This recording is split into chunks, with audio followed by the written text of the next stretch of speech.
Ayan, silipin natin. Ganda. Ganda oh.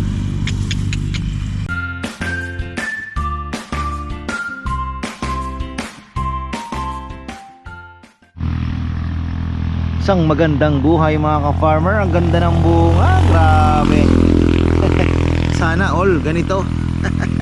Tingnan nyo naman po ang uhay ng ay yung ano, yung bunga ng hybrid ano. Layo talaga sa ano. Ganda. Tingnan nyo. Ito peke yan, peke. Yan oh. Shoutout pala kay ka-farmer Wenz Larazo. Ayan. At maraming salamat sa informations. Ito daw po ay ayan oh, maraming ganito. Sabi ko, bakit maraming ganyan? Sabi niya, ka-farmer, nasa binhi yan. Yan ay hindi gaanong na-filter nung ano, nung company o kung sino man gumagawa ng ano,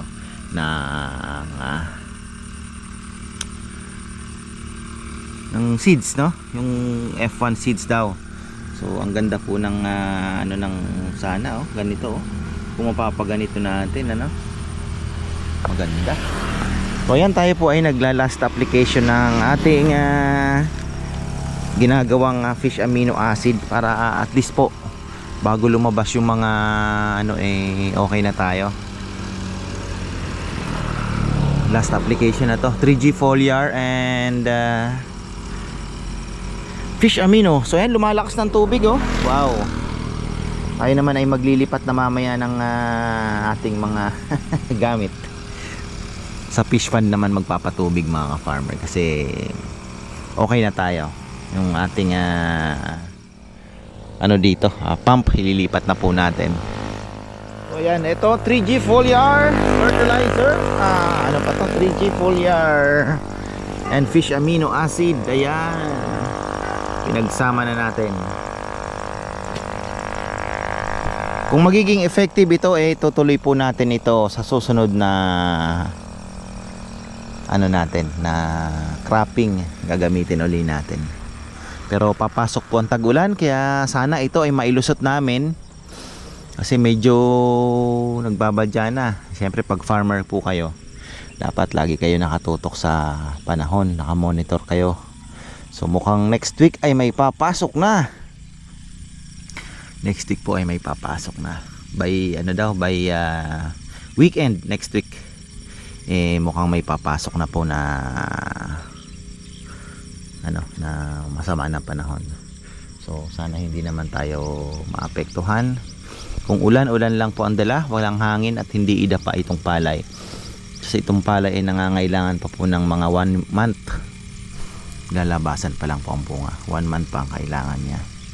Pero napakaganda po ng bunga talaga ng ano, no? Ibang klase. Ganda no? Pero hindi po lahat hindi kailangan pa natin pag-aralan ano. Hindi lahat ganun ka may mga matatabang ano, pero hindi lahat. Ito medyo konti. So hindi natin alam yan. Baka mamaya tayo ay nagkulang sa timing. Kita natin yan mga farmer. Hindi lahat same yung haba ng uhay. Sana yung mga huling lalabas ay magaganda. So ibig sabihin doon niya nasa pool yung yung binigay natin na urea no. Parang yung mga naunang maganda Ayan no, ganda din no. Ganyan daw po talaga, may kulay-kulay na konti. Parang may naliligaw na brown. Ang inaabangan namin ngayon, alam nyo kung ano, yung atangya, yung stinky bugs. Yun po ay ano din, yun ay matindi din dahil sisipsipin niya naman po yung malagatas na palay naman ang inaabangan nun. Daming kalaban ng palay ano, grabe. So ayun, yun naman po ang inaabangan namin. Kahapon may nakita ako ang aabangan niya niyan, stinky bugs. So anuhin na lang natin. Ito hindi gaanong mahaba pero maraming bunga. Tingnan natin to. Pagka tayo ay alam nyo ang mali dito sa ginawa namin dahil pangalawang beses pa lang naman. naparami po yung sabog ko ng binhi. So tatry natin next cropping tayo ay mag drum seeder. Naka ano na yon, naka espasyo na, naka spacing na. So at yung bibilhin ko meron daw na precision kumbaga makokontrol mo na yung seeds na malalaglag, no? Dapat kasi dalawa lang isa dalawa.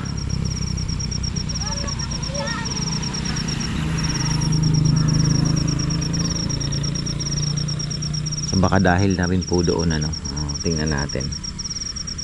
So yan yung tubig, pinapacheck ko doon sa kabila kasi itong ating katabing palayan nakiusap kahapon, bubutas daw siya kasi nga yung sa kanya hindi daw pumapasok gaano kasi ang liit daw po ng butas. Sabi ko bakit di mo lakihan? So kailangan lang lakihan, asikaso talaga dapat, hindi yung gaya ngayon lahat kailangan ng tubig, di ba? So pinapacheck ko kay Allen kung meron ng stinky bugs. Pero ang mangyayari kasi niyan ganito, di ba late po kami, o magpupuntahan muna yan doon sa mga nauna ng palay, yun muna ang titirahin nila. Kaya kami naman late stage ng malilate naman kaming yung mga huli. Kasi sa dulo ganito yan ito mauna pong yuyuko yan, ito unang magkakalaman. Isa pa sa abangan natin kung hanggang dito ba yung dulong yan ay magkakalaman din. Yun po yung ginagawa ng 0060 plus yung fish amino acid na to. Sana matulungan niya po na mapalaman hanggang dulo, yung hanggang batok na tinatawag. Ang aga, nagising ako 5 o'clock sakto. Sabi ni Allen kuya agahan natin. Sabi ko itirahin na nga natin yung last natin stage kasi baka mamaya bukas wala ako. So pwede naman yan weekly. So ayun, sabi niya sige kuya maaga na lang tayo.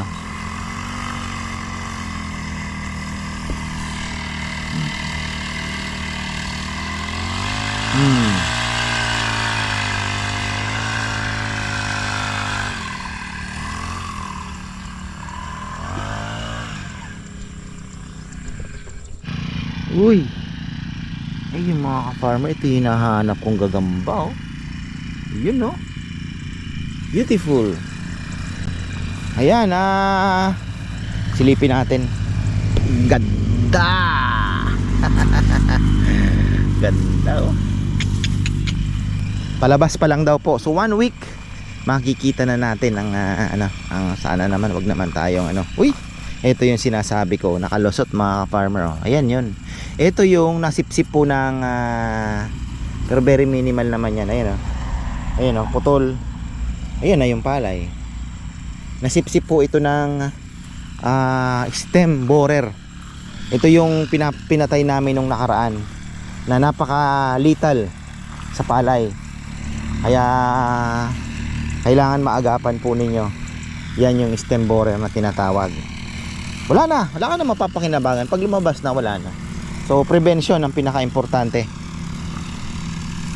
Ilan lang naman yan, talagang hindi mo maiwasan. Sabi nga ni ka-farmer Wen yung sa inyo pala kanya 3 times a year. Opo, sabi ko wala palang pahinga yung palay ninyo dyan. Sabi niya wala kang magagawa kundi mag-resort sa insecticide, kasi sabi niya yung insekto niyan tuloy-tuloy ang cycle, hindi mo mapapatay, hindi mapuputol yung cycle kasi tuloy-tuloy pala sabi niya. Wala kang magagawa, sabi niya. So ayun, palabas pa lang yung ibang mga natin. So hindi pa po kumpleto talaga wala pa, nasa 10% pa lang siguro tayo or 20. Sana makano na yung mga sumunod po, mas maraming yung mga sumunod na yung mga palabas pa lang maganda po ang ano, ang uhay nila, no? Kita natin yan, yung timing natin kung ano ba talaga ang timing na maganda. Kasi yung top dress nito pinaghiwalay ko eh. Ito oh, taba nung ano oh. Mga active tillers niya oh. Yan oh, isang puno lang. Yan oh, banda oh. So ina-analyze pa natin yan mga farmer kung siguro talagang mas maganda yung manipis lang ang ano mo, ang sabog, o kaya yun nga naka ano tayo, naka drum seeder, naka space siya. So mukhang maganda ang lalabas na bunga kasi hindi tinitingnan ko, maganda yung labas. Meron pong hitik na hitik, merong hindi gaano na para mas maikli siya. So I don't know if it's normal o pwede mong mapaganon lahat, di ba? Kung mapaganon nyo lahat gaya ng ipinakita ko kanina, edi maganda. Ito nadali din oh, nasipsip din to. Ayan oh. Tingnan nyo, bulok din dun oh, sa dulo. Yan oh. Sana hindi naman po marami ang nadali. Pero nag-systemic naman tayo eh. Systemic naman po ang ginamit natin.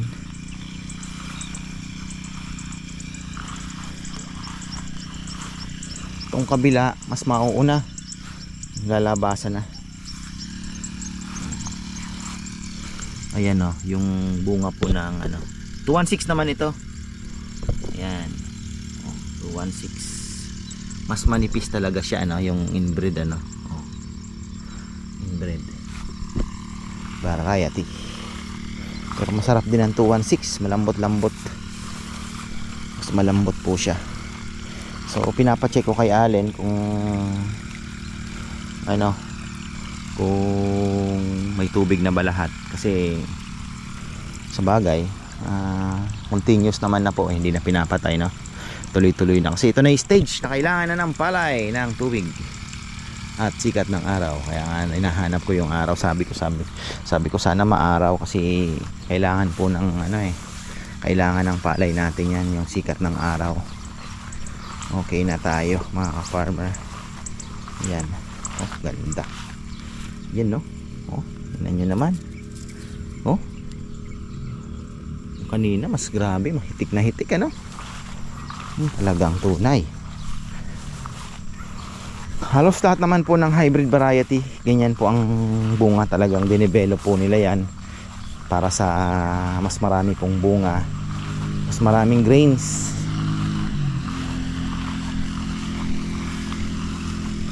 Ang sarap ng pakiramdam dito. 6 o'clock pa lang ng umaga ay nasa palayan ka na. Ang bango ng amoy ng fish amino acid. Yun oh, lakas oh. Butas na si ano, si Ramil.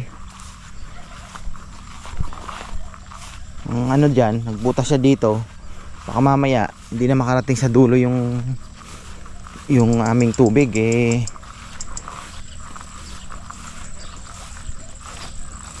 Ano kasi yan eh, kanya-kanyang butas. Yung sa kanilang butas hindi nila naasikaso, ang late daw. Sinsil, ay mama, sisinsilin lang naman pala kako. Dapat sininsil na nung mahina ang ano, mahina yung tubig ngayon, mababa. Dapat sininsil na nila, di ba? So ayun. Wow. Uling sulyap. Sulyapan uli natin. Ayan oh. Ganda talaga mga farmer. Wow. Mapapawaw ka talaga sa bunga. Uy, bakit nagpabara? Anong problema? Anong babara? Oh. Dami din na. Ay.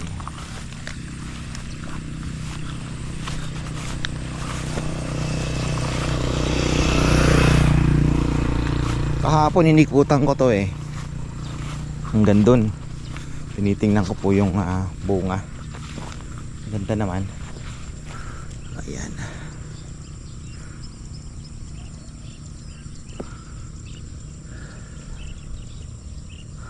So ito na yung huling ano natin, foliar fertilizer. Titingnan ko po kasi magre-research pa tayo kung pwede pa bang ano, pero marami nagsasabi kasi na pagka malabas na yung bunga, sa insekto ka naman magko-concentrate. Kagaya nung atangya, kasi yung atangya po yun nga, sinisip-sip po nila yung malagaatas na palay. Kung marami, patay ka. Nangingitim yun eh, yung butil na yun, hindi na po magtutuloy yun. Wala nang laman, sisip-sipin niya yung malagatas. Kaya kailangan maagapan din yun. Kaya napaka-importante din ng sabay-sabay po na ano no, na taniman. Para at least yung insekto na paghahati-hatian ninyo. Tapos sabay-sabay din magi-spray sana, ganun eh. Kaya lang syempre, hindi mo naman masasabi na oh, mag-spray ako bukas, mag-spray ka din. Ang mangyayari, nagpapakiramdaman. Pag nag-spray ang kabila, kinabukasan mag-spray din yung isa. Parang nangyari, i-spray ako, lipat sa kabila, i-spray siya. Pag nawala na naman yung bisa ng gamot, lipat na naman dito.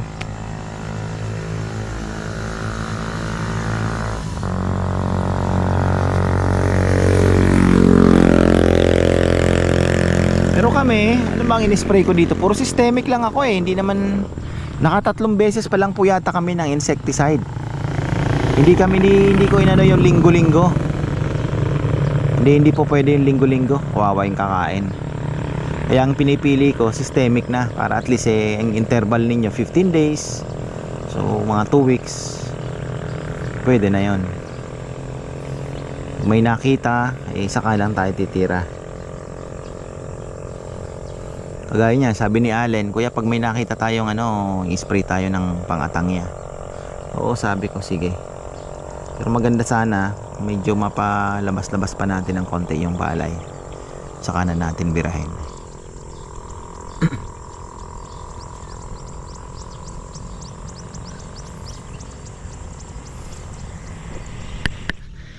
Ayan. Tapos ito, mga ka-farmer, ngayon may tubig siya. Ano lang naman na kailangan ito? Siguro mga kung 2 weeks mga 20, sabihin mo mga 18 days na lang po ang kailangan niya ng tubig. Tapos after that ay tatanggalin na yung tubig, papatuyuin na.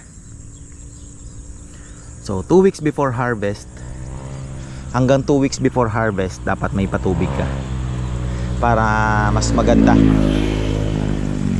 Maraming mabuong butil, maraming laman.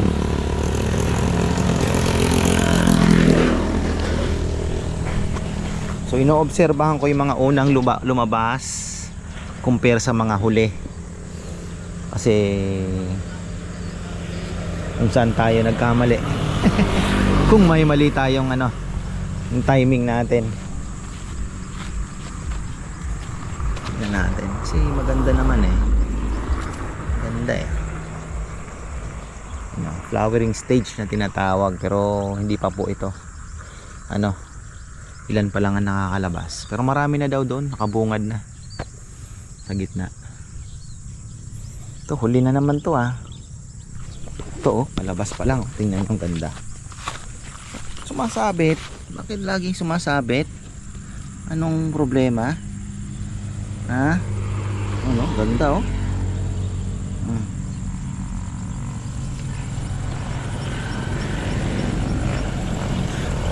Sabi nga nila umaabot daw ng 300 ang butil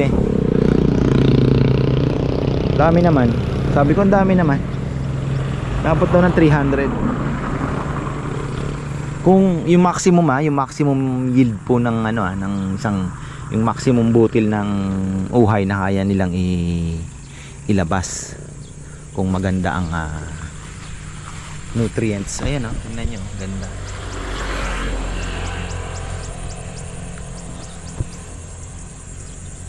Sana ganyan lahat kaganda.